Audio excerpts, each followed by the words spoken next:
here for the launch event of Touring the Cocktail, a history of gin and 5 cocktails presented by the SOFAB Institute and the Museum of the American Cocktail. And tonight's guest speaker is Lesley Jacobs Solmonson, author of Gin, A Global History. Come on in, let's have a drink.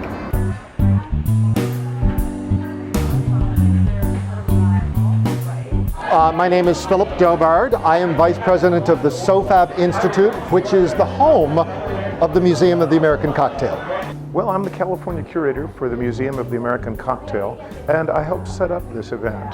The Museum of the American Cocktail has been staging master mixology seminars since close to its founding almost 10 years ago.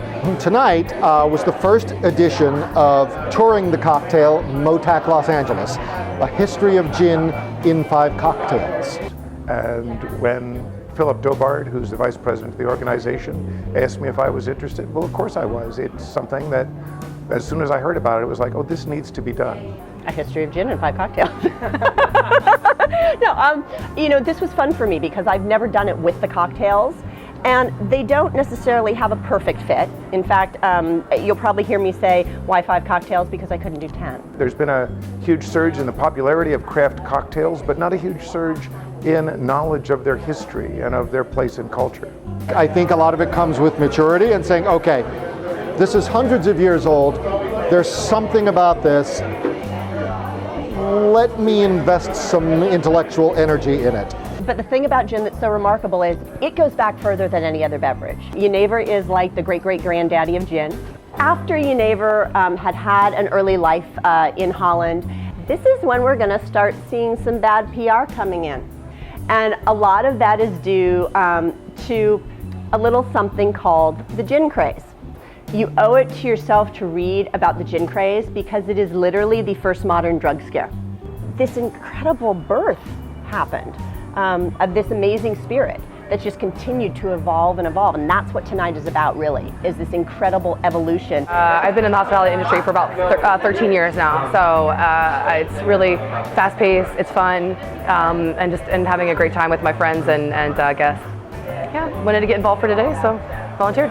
The thing about batching is not every drink batches, and not every drink batches well. The Negroni we're doing tonight, it's a 1-to-1-to-1 drink on all of the liquors. However, I even noticed when I was tasting that one, it needed a little more. So you have to tinker, particularly when it comes to bitters. Bitters or maraschino, which is quite distinct, we really were playing around with that and being aware of the proof of the alcohol, the flavor profile of the alcohol. So yeah, batching it's a challenging thing. I'm still learning it. I learned sort of the intricacies of it from the Beefeater Plymouth Ambassador, the International Beefeater Plymouth Ambassador, who's just a master at doing it. And he really taught me those things of balance, sugar, your ABV, your spirit profile. Every single one, works in to creating that final mixture. People, asking for crazy cocktails. That's always the funniest part. And you're like, where did you come up with those names? And that's always probably one of the strangest, craziest things. Because you're like, they make up names out of their head, and they're like, oh, actually, that's my cocktail that I made at home. I'm like, okay, I say, what's your favorite drink?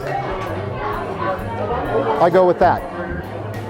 9 times out of 10.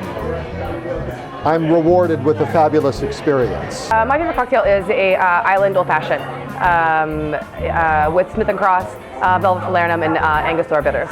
The sour, as a class of cocktails, you're talking the margarita, you're talking the daiquiri, you're talking the whiskey sour. Martini with sweet vermouth and orange. I make everything from a colonial American drink that involves plunging a hot poker into a mixture of beer, rum, cream, and eggs. So, I'd say that I have a desert island list of cocktails. One would be the Martinez. One would be a super dry martini. The sidecar. The Boston sidecar. If you're a whiskey drinker, make a whiskey sour. If you're a gin drinker, make some sort of a gin sour. So we found out about their favorite drink, but what about their favorite drink excursion? A French 75, 2 of them, shared with my husband at Lake Como, which is where we got married. I would have to say having a Singapore sling at Raffles Hotel in Singapore, where it was invented, would be way high on that list? Probably spirits. I would go to Mexico, and I am a big fan right now of the agave spirit. So anything mezcal, tequila, I love. We'll be doing monthly Touring the Cocktail editions here in Los Angeles.